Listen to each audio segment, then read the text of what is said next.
सुवर्णरजतस्रजां चन्द्रां हिरण्यमयीं लक्ष्मीं जातवेदो म आवह ताम आवह जातवेदो लक्ष्मी मनपगामिनीं यस्यां हिरण्यं विन्देयं गामश्वं पुरुषानहम् अश्वपूर्वां रथमध्यां हस्तिनादप्रबोधिनीं श्रियं देवीमुपहवे शिरमा देवी जुषतां कांसोऽस्मिता हिरण्यप्राकारां माद्रां ज्वलन्तीं तृप्तां तर्पयन्तीं पद्मे स्थितां पद्मवर्णां तामिहोपहवे श्रियं चन्द्राप्रभासां यशसा ज्वलन्तीं श्रियं लोके देवजुष्टामुदारां तां पद्मिनीं शरणं प्रपद्ये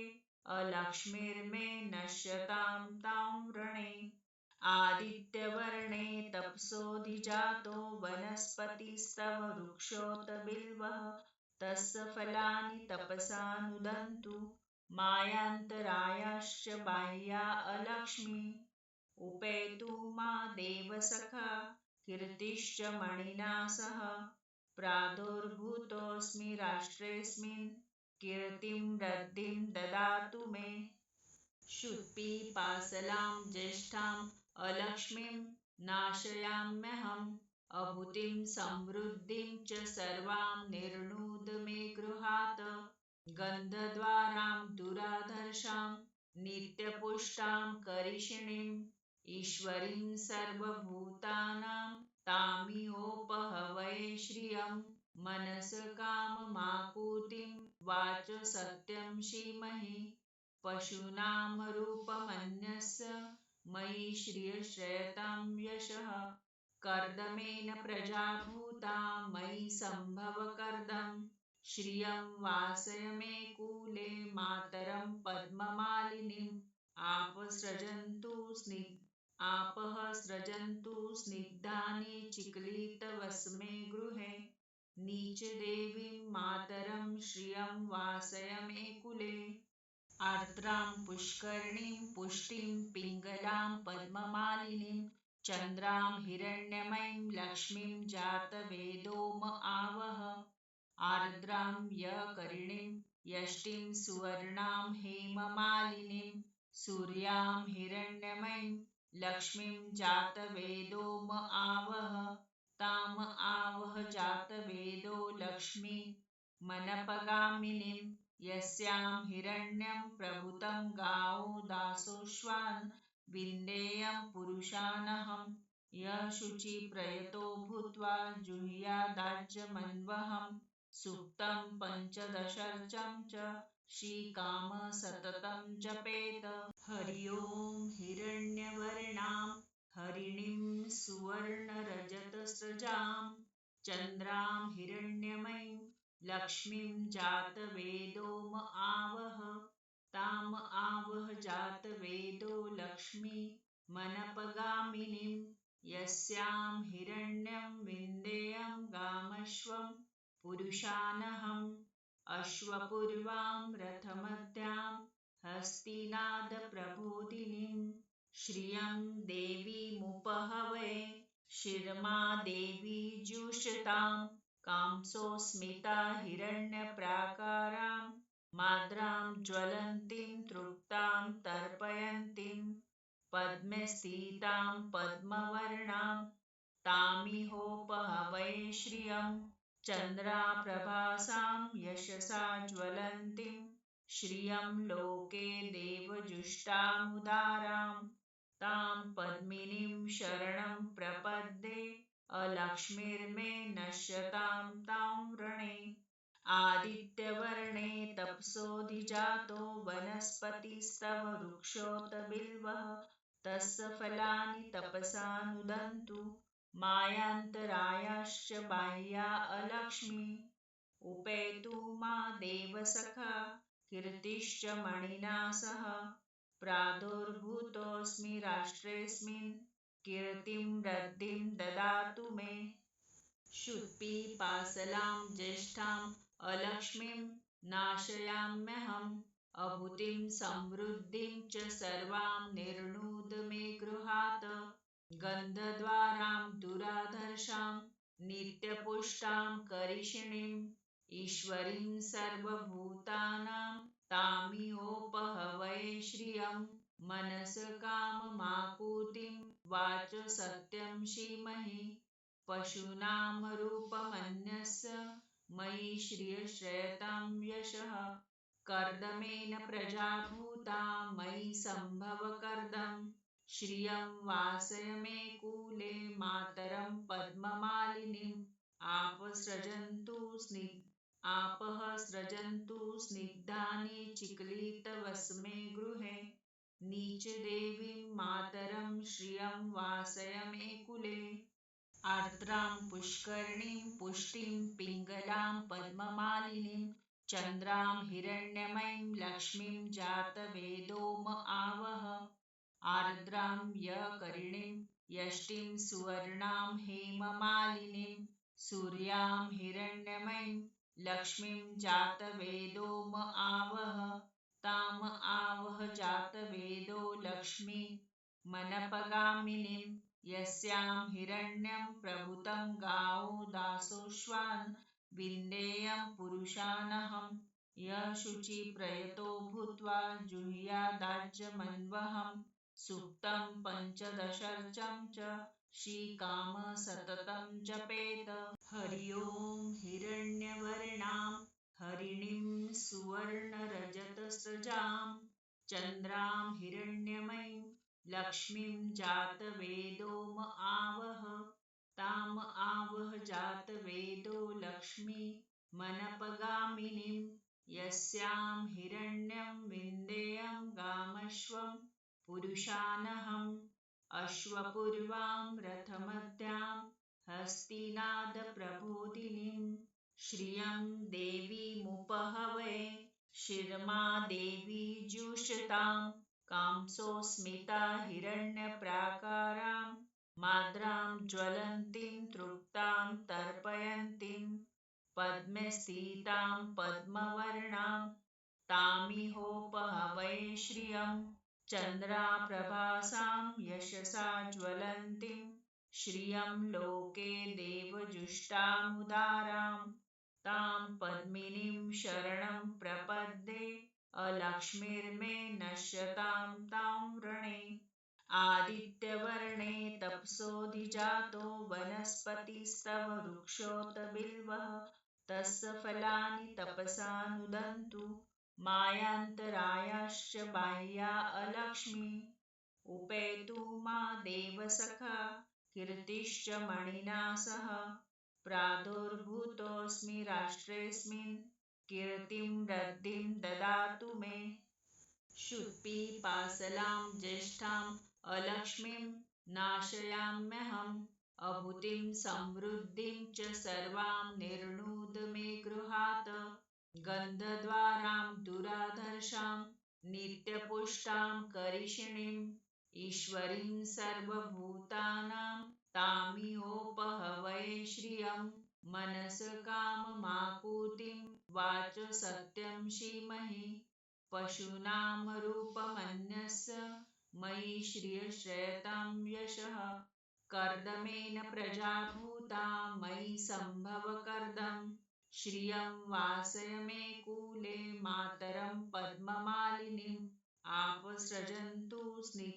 आपः सृजन्तु स्निग्धानि चिक्लितवस्मे गृहे नीचदेवीं मातरं श्रियं वासय मे कुले आर्द्रां पुष्करणीं पुष्टिं पिङ्गलां पद्ममालिनीं चन्द्रां हिरण्यमयीं लक्ष्मीं जातवेदोम आवह आर्द्रां यकरिणीं यष्टिं सुवर्णां हेममालिनीं सूर्यां हिरण्यमयीं लक्ष्मीं जातवेदोम आवह ताम आवह जातवेदो लक्ष्मी मनपगामिनीं यस्यां हिरण्यं प्रभूतं गावो दासोऽश्वान् विन्देयं पुरुषानहं यः शुचिप्रयतो भूत्वा जुह्यादाज्यमन्वहम् सुक्तं पञ्चदशर्चं च श्रीकाम सततं जपेत।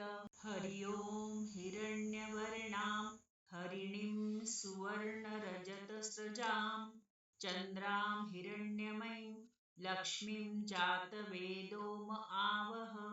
ताम आवह जातवेदो लक्ष्मी मनपगामिनीं। यस्यां हिरण्यं विन्देयं गामश्वं पुरुषानहम्। अश्वपूर्वां रथमध्यां हस्तिनादप्रबोधिनीं श्रियं देवीमुपहवे।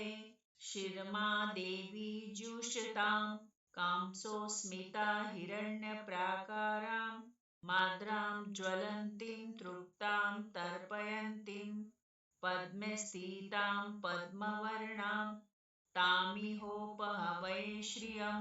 चन्द्राप्रभासां यशसा ज्वलन्तीं श्रियं लोके देवजुष्टामुदारां तां पद्मिनीं शरणं प्रपद्ये। अलक्ष्मीर्मे नश्यतां तां वृणे। आदित्यवर्णे तपसोऽधिजातो वनस्पतिस्तव वृक्षोत बिल्वः तस्य फलानि तपसा नुदन्तु मायान्तरायाश्च बाह्या अलक्ष्मी। उपेतु मा देवसखा कीर्तिश्च मणिना सह। प्रादुर्भूतोऽस्मि राष्ट्रेऽस्मिन् कीर्तिं वृद्धिं ददातु मे। क्षुत्पिपासलां ज्येष्ठाम् अलक्ष्मीं नाशयाम्यहम्। अभूतिं समृद्धिं च सर्वां निर्णुद मे गृहात्। गन्धद्वारां दुराधर्षां नित्यपुष्टां करिषिणीम् ईश्वरीं सर्वभूतानां तामिहोपहवे श्रियं। मनसकाममाकुतिं वाचो सत्यं धीमहि। पशूनां रूपमन्यस्य मयि श्रियश्रयतां यशः। कर्दमेन प्रजा भूता मयि सम्भव कर्दम्। श्रियं वासय मे कूले मातरं पद्ममालिनीम्। आपः सृजन्तु स्निग्धानि चिक्लितवसमे गृहे। नीचदेवीं मातरं श्रियं वासय मे कुले। आर्द्रां पुष्करणीं पुष्टिं पिङ्गलां पद्ममालिनीं चन्द्रां हिरण्यमयीं लक्ष्मीं जातवेदो म आवह। आर्द्रां यकरिणीं यष्टिं सुवर्णां हेममालिनीं सूर्यां हिरण्यमयीं लक्ष्मीं जातवेदो म आवह। ताम आवह जातवेदो लक्ष्मी मनपगामिनीं। यस्यां हिरण्यं प्रभूतं गावो दासोऽश्वान् विन्देयं पुरुषानहम्। यः शुचिप्रयतो भूत्वा जुह्यादाज्यमन्वहम्। सूक्तं पञ्चदशर्चं च श्रीकाम सततं जपेत। हरि ओं हिरण्यवर्णां हरिणीं सुवर्णरजतस्रजां चन्द्रां हिरण्यमयीं लक्ष्मीं जातवेदो म आवह। ताम आवह जातवेदो लक्ष्मी मनपगामिनीं। यस्यां हिरण्यं विन्देयं गामश्वं पुरुषानहम्।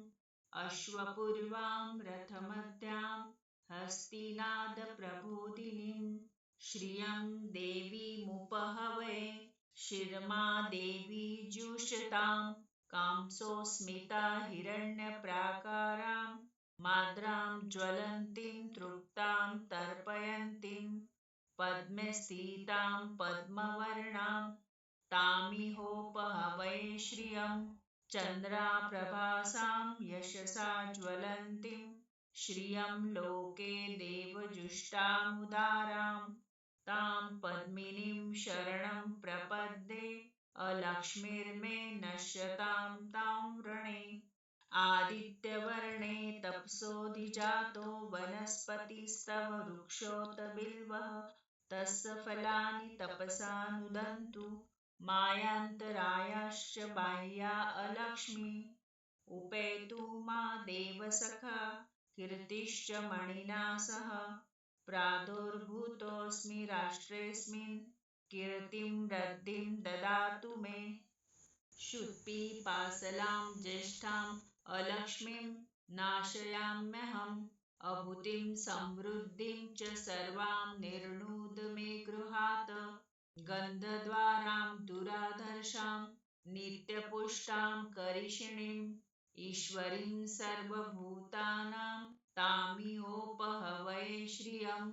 मनस काममाकुतिं वाच सत्यं धीमहि। पशूनां रूपमन्यस्य मयि श्रियश्रयतां यशः। कर्दमेन प्रजा भूता मयि सम्भव कर्दम्। श्रियं वासय मे कूले मातरं पद्ममालिनीम्। आपः सृजन्तु स्निग्धानि चिक्लितवस्मे गृहे।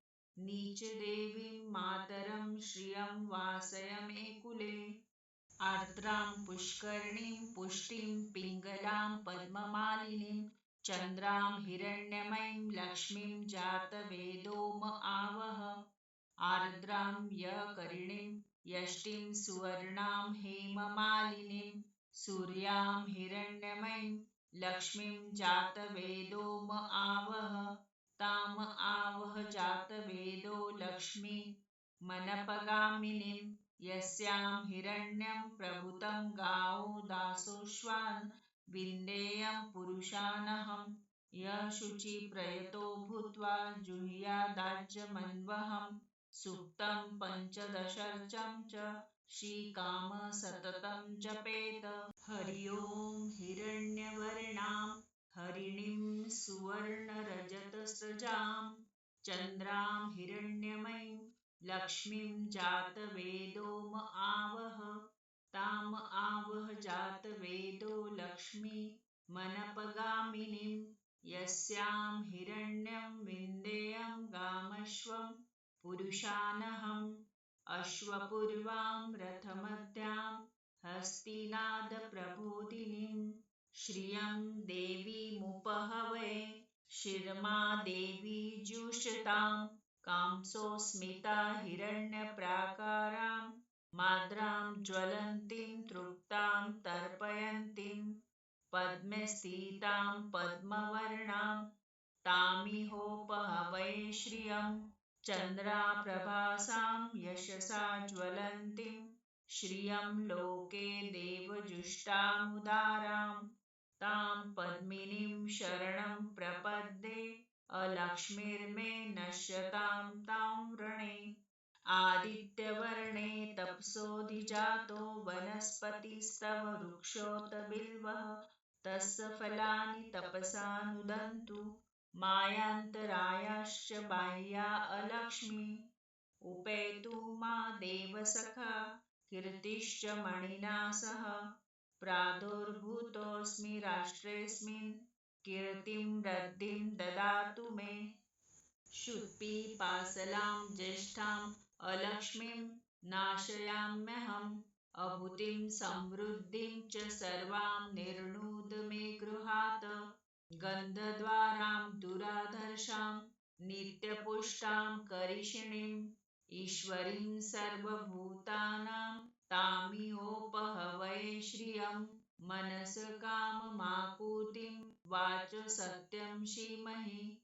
पशूनां रूपमन्यस्य मयि श्रियश्रयतां यशः। कर्दमेन प्रजा भूता मयि सम्भव कर्दम्।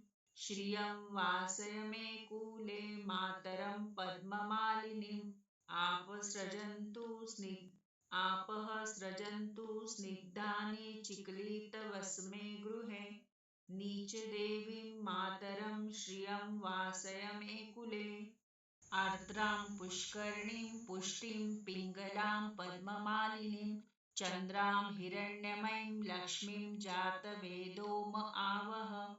आर्द्रां यकरिणीं यष्टिं सुवर्णां हेममालिनीं। सूर्यां हिरण्यमयीं लक्ष्मीं जातवेदोम आवह।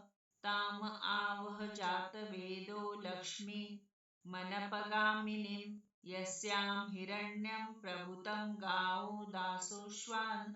विन्देयं पुरुषानहम्।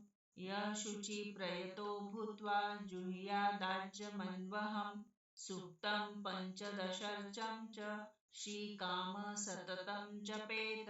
हरि ओं हिरण्यवर्णां हरिणीं सुवर्णरजतस्रजां चन्द्रां हिरण्यमयीं लक्ष्मीं जातवेदो म आवह ताम आवह जातवेदो लक्ष्मी मनपगामिनीं यस्यां हिरण्यं विन्देयं गामश्वं पुरुषानहम् अश्वपूर्वां रथमध्यां हस्तिनादप्रबोधिनीं श्रियं देवीमुपहवे शिरमा देवी जुषतां कांसोऽस्मिता हिरण्यप्राकारां माद्रां ज्वलन्तीं तृप्तां तर्पयन्तीं पद्मे स्थितां पद्मवर्णां तामिहोपहवे श्रियं चन्द्राप्रभासां यशसा ज्वलन्तीं श्रियं लोके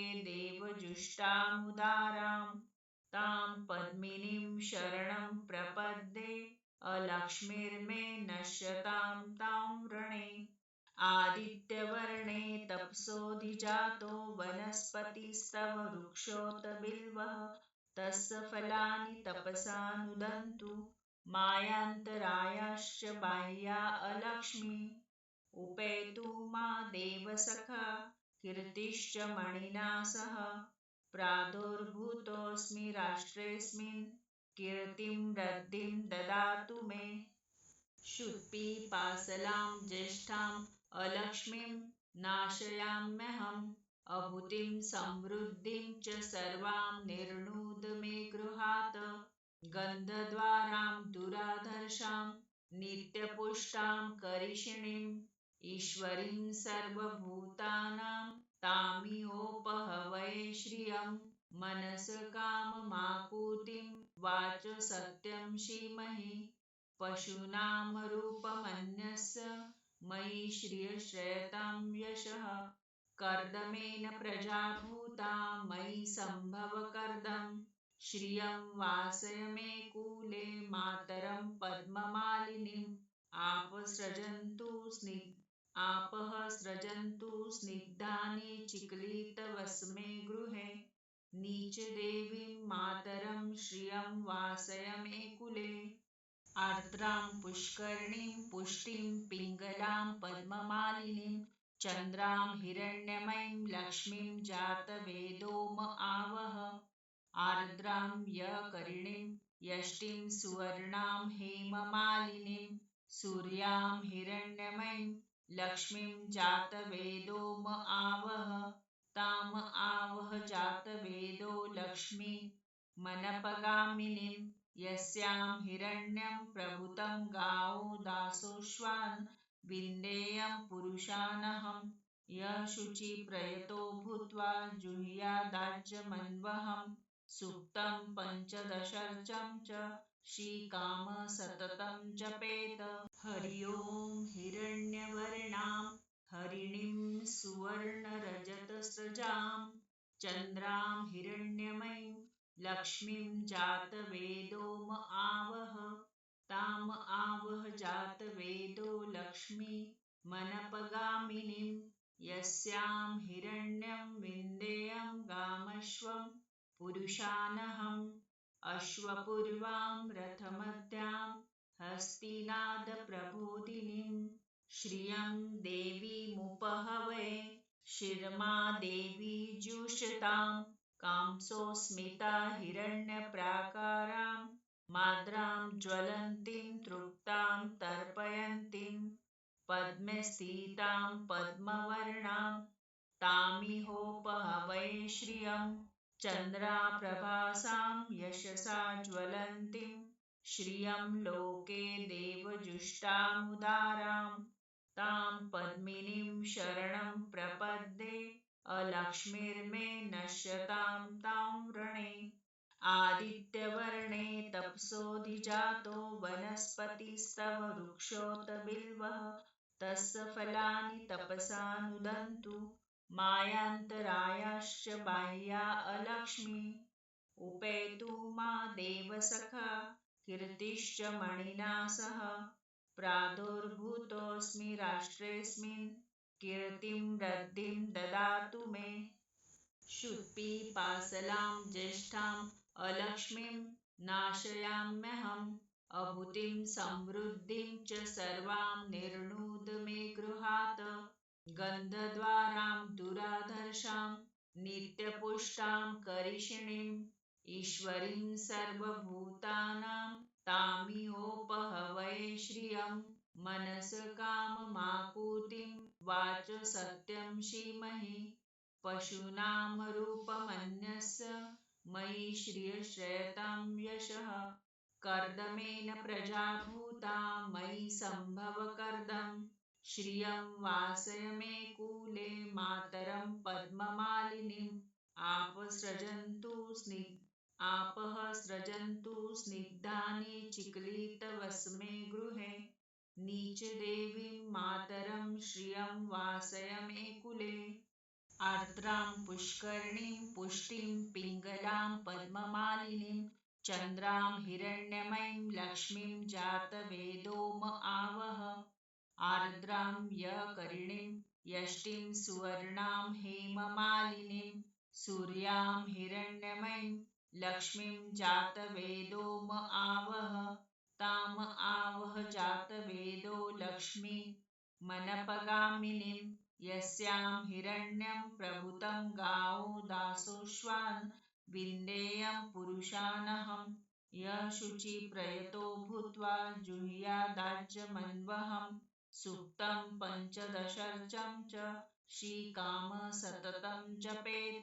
हरि ओं हिरण्यवर्णां हरिणीं सुवर्णरजतस्रजां चन्द्रां हिरण्यमयीं लक्ष्मीं जातवेदोम आवह ताम आवह जातवेदो लक्ष्मी मनपगामिनीं यस्यां हिरण्यं विन्देयं गामश्वं पुरुषानहम् अश्वपूर्वां रथमध्यां हस्तिनादप्रबोधिनीं श्रियं देवीमुपहवये शिरमा देवी जुषतां कांसोऽस्मिता हिरण्यप्राकारां माद्रां ज्वलन्तीं तृप्तां तर्पयन्तीं पद्मे स्थितां पद्मवर्णां तामिहोपहवये श्रियं चन्द्राप्रभासां यशसा ज्वलन्तीं श्रियं लोके देवजुष्टामुदारां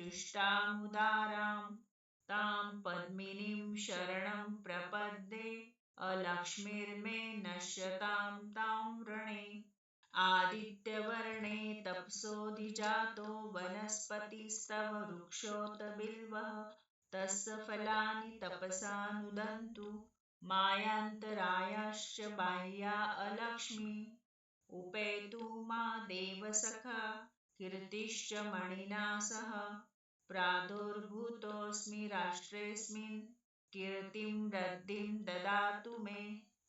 क्षुत्पिपासलां ज्येष्ठाम् अलक्ष्मीं नाशयाम्यहम् अभूतिं समृद्धिं च सर्वां निर्णुद मे गृहात् गन्धद्वारां दुराधर्षां नित्यपुष्टां करिषिणीम् ईश्वरीं सर्वभूतानां तामिहोपहवये श्रियं मनस काममाकुतिं वाच सत्यं श्रीमहि पशूनां रूपमन्यस्य मयि श्रियश्रयतां यशः कर्दमेन प्रजाभूता मयि सम्भव कर्दम् श्रियं वासय मे कूले मातरं पद्ममालिनीम्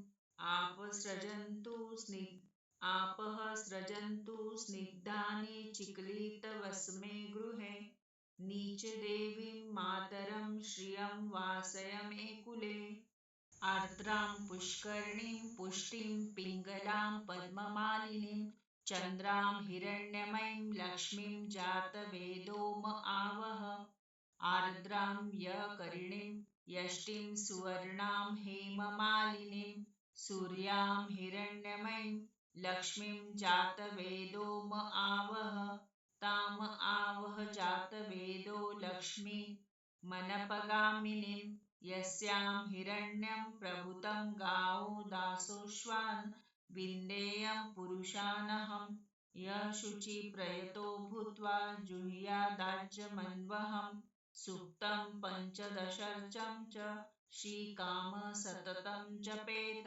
हरि ओं हिरण्यवर्णां हरिणीं सुवर्णरजतस्रजां चन्द्रां हिरण्यमयीं लक्ष्मीं जातवेदो म आवह ताम आवह जातवेदो लक्ष्मी मनपगामिनीं यस्यां हिरण्यं विन्देयं गामश्वं पुरुषानहम् अश्वपूर्वां रथमध्यां हस्तिनादप्रबोधिनीं श्रियं देवीमुपहवै शिरमा देवी जुषतां कांसोऽस्मिता हिरण्यप्राकारां माद्रां ज्वलन्तीं तृप्तां तर्पयन्तीं पद्मे स्थितां पद्मवर्णां तामिहोपहवै श्रियं चन्द्राप्रभासां यशसा ज्वलन्तीं श्रियं लोके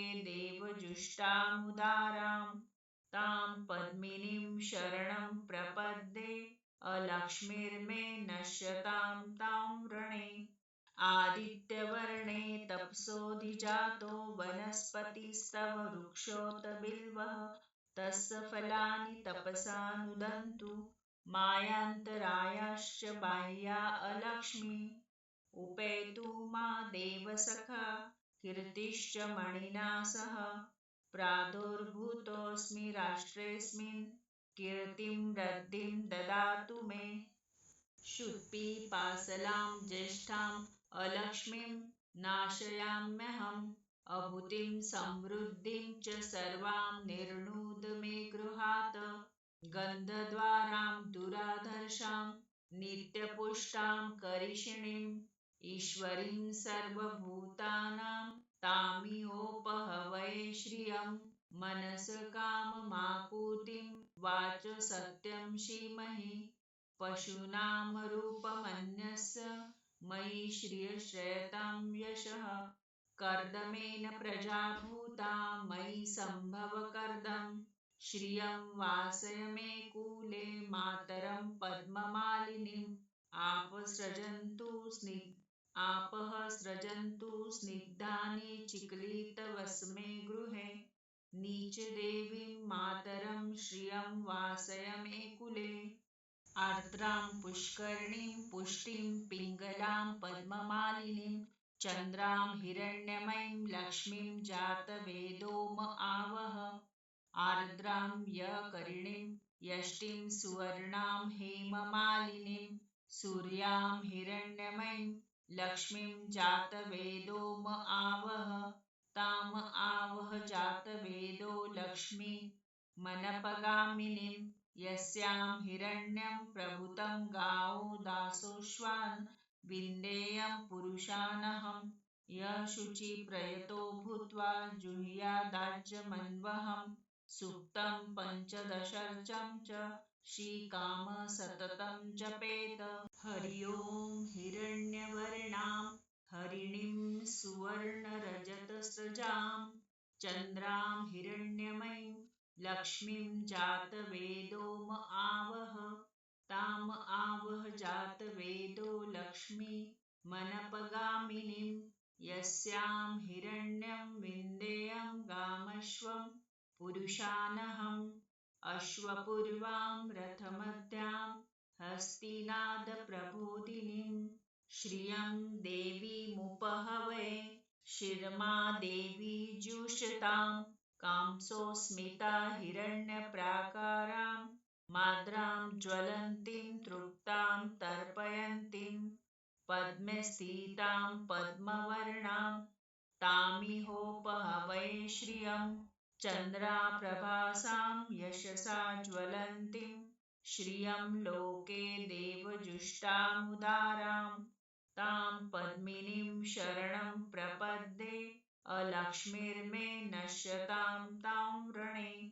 आदित्यवर्णे तपसोऽधिजातो वनस्पतिस्तव वृक्षोत बिल्वः तस्य फलानि तपसा नुदन्तु मायान्तरायाश्च बाह्या अलक्ष्मी उपेतु मा देवसखा कीर्तिश्च मणिना सह प्रादुर्भूतोऽस्मि राष्ट्रेऽस्मिन् कीर्तिं वृद्धिं ददातु मे शुत्पिपासलां ज्येष्ठाम् अलक्ष्मीं नाशयाम्यहम् अभूतिं समृद्धिं च सर्वां निर्णुद मे गृहात् गन्धद्वारां दुराधर्षां नित्यपुष्टां करिषिणीम् ईश्वरीं सर्वभूतानां तामिहोपहवये श्रियं मनस काममाकुतिं वाच सत्यं श्रीमहि पशूनां रूपमन्यस्य मयि श्रियश्रयतां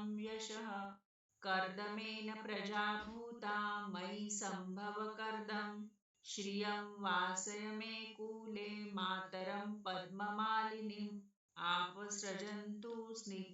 आपः सृजन्तु स्निग्धानि चिक्लितवस्मे गृहे नीचदेवीं मातरं श्रियं वासय मे कुले आर्द्रां पुष्करणीं पुष्टिं पिङ्गलां पद्ममालिनीं चन्द्रां हिरण्यमयीं लक्ष्मीं जातवेदोम आवह आर्द्रां यकरिणीं यष्टिं सुवर्णां हेममालिनीं सूर्यां हिरण्यमयीं लक्ष्मीं जातवेदोम आवह ताम आवह जातवेदो लक्ष्मी मनपगामिनीं यस्यां हिरण्यं प्रभूतं गावो दासोऽश्वान् विन्देयं पुरुषानहं यः शुचिप्रयतो भूत्वा जुह्यादाज्यमन्वहं सूक्तं पञ्चदशर्चं च श्रीकाम सततं जपेत हरि ओं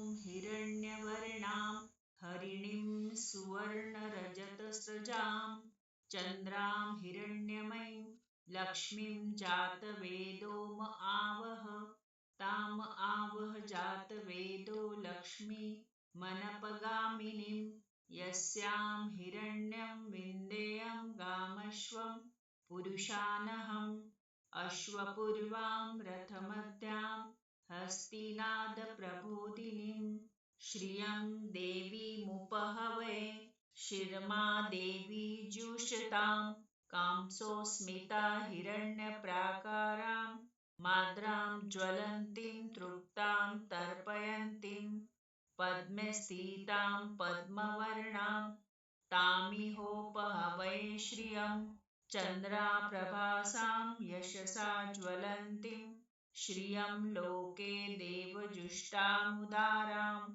तां पद्मिनीं शरणं प्रपद्ये अलक्ष्मीर्मे नश्यतां तां वृणे आदित्यवर्णे तपसोऽधिजातो वनस्पतिस्तव वृक्षोत बिल्वः तस्य फलानि तपसा नुदन्तु मायान्तरायाश्च बाह्या अलक्ष्मी उपेतु मा देवसखा कीर्तिश्च मणिना सह प्रादुर्भूतोऽस्मि राष्ट्रेऽस्मिन् कीर्तिं वृद्धिं ददातु मे शुत्पिपासलां ज्येष्ठाम् अलक्ष्मीं नाशयाम्यहम् अभूतिं समृद्धिं च सर्वां निर्णुद मे गृहात् गन्धद्वारां दुराधर्षां नित्यपुष्टां करिषिणीम् ईश्वरीं सर्वभूतानां तामिहोपहवये श्रियं मनस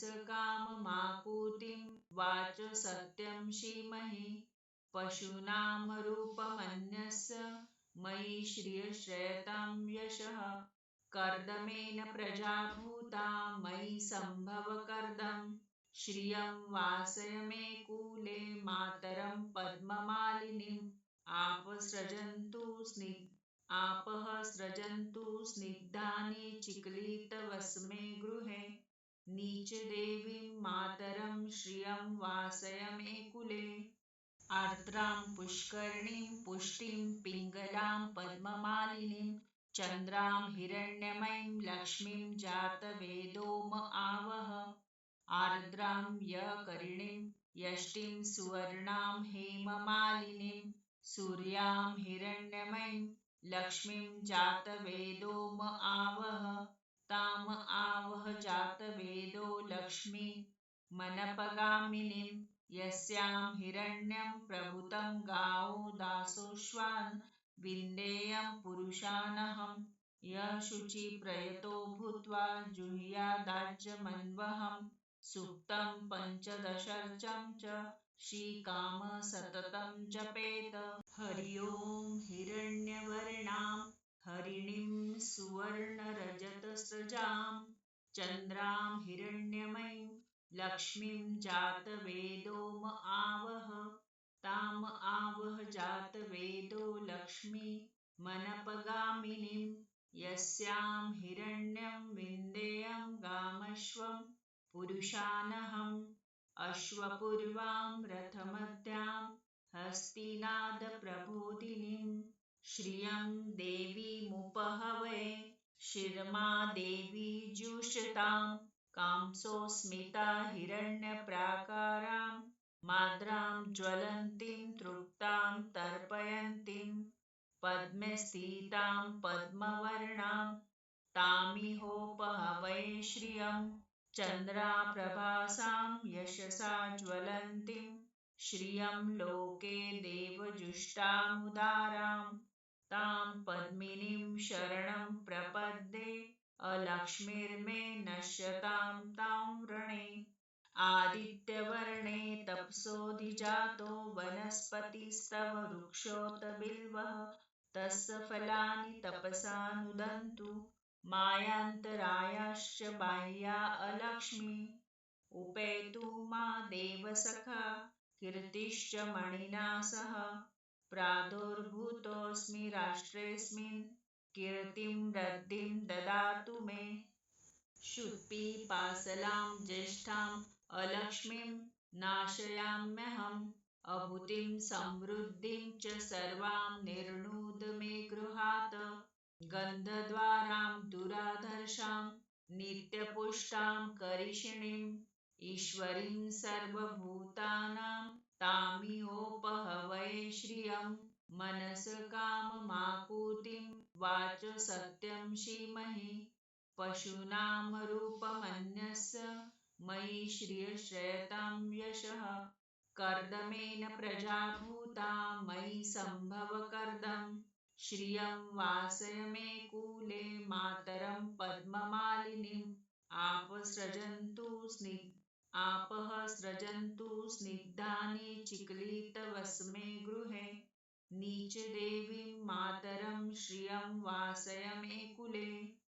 आर्द्रां पुष्करणीं पुष्टिं पिङ्गलां पद्ममालिनीं चन्द्रां हिरण्यमयीं लक्ष्मीं जातवेदो म आवह आर्द्रां यकरिणीं यष्टिं सुवर्णां हेममालिनीं सूर्यां हिरण्यमयीं लक्ष्मीं जातवेदो म आवह ताम आवह जातवेदो लक्ष्मी मनपगामिनीं यस्यां हिरण्यं प्रभुतं गावो दासोऽश्वान् विन्देयं पुरुषानहं यः शुचिप्रयतो भूत्वा जुह्यादाज्यमन्वहं सुक्तं पञ्चदशर्चं च श्रीकाम सततं जपेत।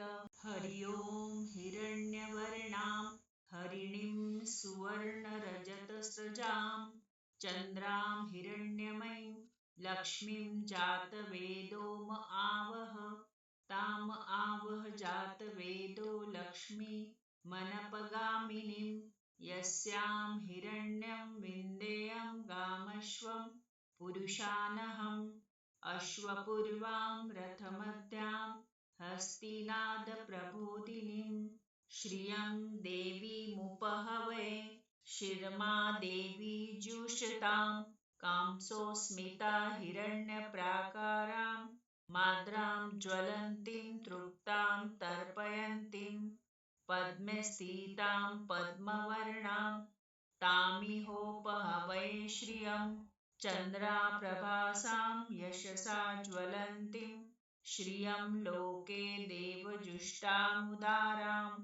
तां पद्मिनीं शरणं प्रपद्ये अलक्ष्मीर्मे नश्यतां तां वृणे। आदित्यवर्णे तपसोऽधिजातो वनस्पतिस्तव वृक्षोत बिल्वः तस्य फलानि तपसा नुदन्तु मायान्तरायाश्च बाह्या अलक्ष्मी उपेतु मा देवसखा कीर्तिश्च मणिना सह प्रादुर्भूतोऽस्मि राष्ट्रेऽस्मिन् कीर्तिं वृद्धिं ददातु मे क्षुत्पिपासलां ज्येष्ठाम् अलक्ष्मीं नाशयाम्यहम् अभूतिं समृद्धिं च सर्वां निर्णुद मे गृहात् गन्धद्वारां दुराधर्षां नित्यपुष्टां करिषिणीम् ईश्वरीं सर्वभूतानां तामिहोपहवये श्रियं मनसकाममाकुतिं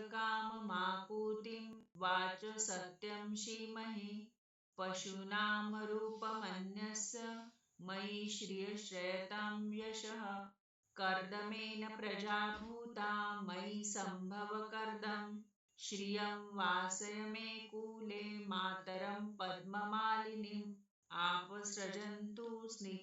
आपः सृजन्तु स्निग्धानि चिक्लितवस्मे गृहे नीचदेवीं मातरं श्रियं वासय मे कुले आर्द्रां पुष्करणीं पुष्टिं पिङ्गलां पद्ममालिनीं चन्द्रां हिरण्यमयीं लक्ष्मीं जातवेदोम आवह आर्द्रां यकरिणीं यष्टिं सुवर्णां हेममालिनीं सूर्यां हिरण्यमयीं लक्ष्मीं जातवेदोम आवह ताम आवह जातवेदो लक्ष्मी मनपगामिनीं यस्यां हिरण्यं प्रभूतं गावो दासोऽश्वान् विन्देयं पुरुषानहं यः शुचिप्रयतो भूत्वा जुह्यादाज्यमन्वहं सूक्तं पञ्चदशर्चं च श्रीकामः सततं जपेत हरि ओं हिरण्यवर्णां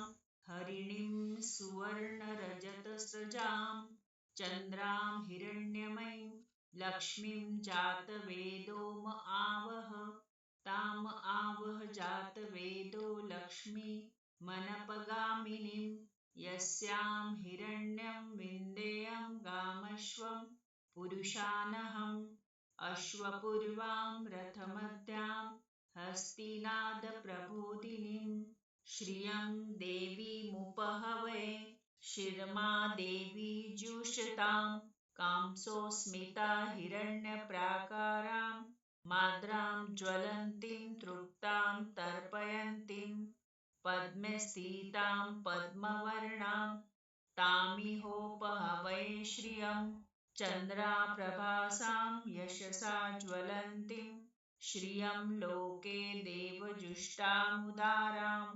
तां पद्मिनीं शरणं प्रपद्ये अलक्ष्मीर्मे नश्यतां तां वृणे आदित्यवर्णे तपसोऽधिजातो वनस्पतिस्तव वृक्षोत बिल्वः तस्य फलानि तपसा नुदन्तु मायान्तरायाश्च बाह्या अलक्ष्मी उपेतु मा देवसखा कीर्तिश्च मणिना सह प्रादुर्भूतोऽस्मि राष्ट्रेऽस्मिन् कीर्तिं वृद्धिं ददातु मे क्षुत्पिपासलां ज्येष्ठाम् अलक्ष्मीं नाशयाम्यहम् अभूतिं समृद्धिं च सर्वां निर्णुद मे गृहात् गन्धद्वारां दुराधर्षां नित्यपुष्टां करिषिणीम् ईश्वरीं सर्वभूतानां तामिहोपहवये श्रियं मनसकाममाकुतिं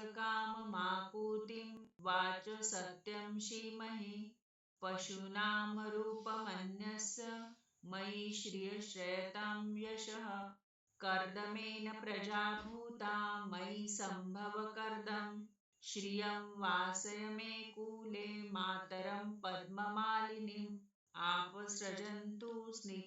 आपः सृजन्तु स्निग्धानि चिक्लितवस्मे गृहे नीचदेवीं मातरं श्रियं वासय मे कुले आर्द्रां पुष्करणीं पुष्टिं पिङ्गलां पद्ममालिनीं चन्द्रां हिरण्यमयीं लक्ष्मीं जातवेदोम आवह आर्द्रां यकरिणीं यष्टिं सुवर्णां हेममालिनीं सूर्यां हिरण्यमयीं लक्ष्मीं जातवेदो म आवह ताम आवह जातवेदो लक्ष्मी मनपगामिनीं यस्यां हिरण्यं प्रभूतं गावो दासोऽश्वान् विन्देयं पुरुषानहं यः शुचिप्रयतो भूत्वा जुह्यादाज्यमन्वहम् सुक्तं पञ्चदशर्चं च श्रीकाम सततं जपेत। हरि ओं हिरण्यवर्णां हरिणीं सुवर्णरजतस्रजां चन्द्रां हिरण्यमयीं लक्ष्मीं जातवेदो म आवह ताम आवह जातवेदो लक्ष्मी मनपगामिनीं यस्यां हिरण्यं विन्देयं गामश्वं पुरुषानहम् अश्वपूर्वां रथमध्यां हस्तिनादप्रबोधिनीं श्रियं देवीमुपहवै शिरमा देवी जुषतां कांसोऽस्मिता हिरण्यप्राकारां माद्रां ज्वलन्तीं तृप्तां तर्पयन्तीं पद्मे स्थितां पद्मवर्णां तामिहोपहवै श्रियं चन्द्राप्रभासां यशसा ज्वलन्तीं श्रियं लोके देवजुष्टामुदारां तां पद्मिनीं शरणं प्रपद्ये अलक्ष्मीर्मे नश्यतां तां वृणे आदित्यवर्णे तपसोऽधिजातो वनस्पतिस्तव वृक्षोत बिल्वः तस्य फलानि तपसा नुदन्तु मायान्तरायाश्च बाह्या अलक्ष्मी उपेतु मा देवसखा कीर्तिश्च मणिना सह प्रादुर्भूतोऽस्मि राष्ट्रेऽस्मिन् कीर्तिं वृद्धिं ददातु मे शुत्पिपासलां ज्येष्ठाम् अलक्ष्मीं नाशयाम्यहम् अभूतिं समृद्धिं च सर्वां निर्णुद मे गृहात् गन्धद्वारां दुराधर्षां नित्यपुष्टां करिषिणीम् ईश्वरीं सर्वभूतानां तामिहोपहवै श्रियं मनसकाममाकुतिं वाच सत्यं श्रीमहि पशूनां रूपमन्यस्य मयि श्रियश्रयतां यशः कर्दमेन प्रजाभूता मयि सम्भव कर्दम् श्रियं वासय मे कूले मातरं पद्ममालिनीम्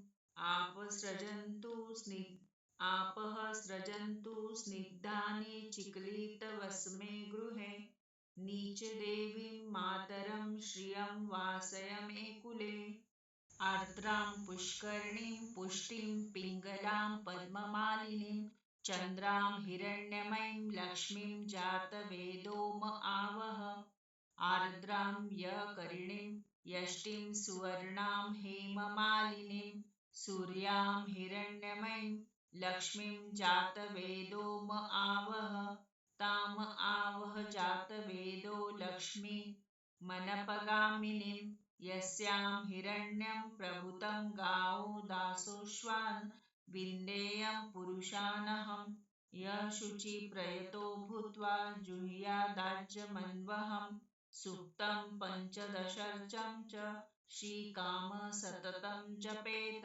फलश्रुती पद्मनाने पद्म उरु पद्माशी पद्मसंभव तन्मे भजसि पद्माशी येन सौख्यमल्भाम्यहम् अश्वदाय गोदाय धनदाय महाधने धनं मे लभतां देवी सर्वकामांश देहि पद्मनाने पद्मवि पद्मपत्रे पद्मप्रिय पद्मदलायताक्षि विश्वप्रिये विश्वमनोनुकले त्वत्पाद पद्ममयि सन्निधत्सव पुत्रं पौत्रं धनं धान्यम् हस्तेष्वादिग्वे रथं प्रजानां भवसि माता आयुष्मतं करोतु मे धनम् अग्निर्धनं वायुर्धनं सूर्यधनं वसु धनम् इन्द्रो बृहस्पतिर्वरुणं धनम् अस्तु मे वैनतेयं सोमं पिबतु वृत्रः सोमं धनस्य सोमिनो मह्यं ददातु सोमिन न क्रोधो न च मात्सर्यं न लोभो नाशुभा मतिः भवन्ति कृत्पुण्यानां भक्तानामसि सुक्तं जपेत।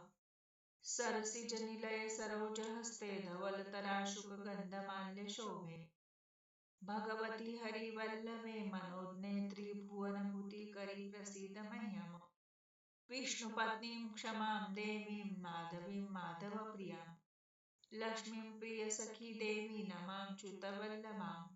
महालक्ष्मी च विद्महे विष्णुपत्नी च धीमहि तन्नो लक्ष्मी प्रचोदयात्। श्रीवर्चस्समायुष्यमारोग्यमाविधात।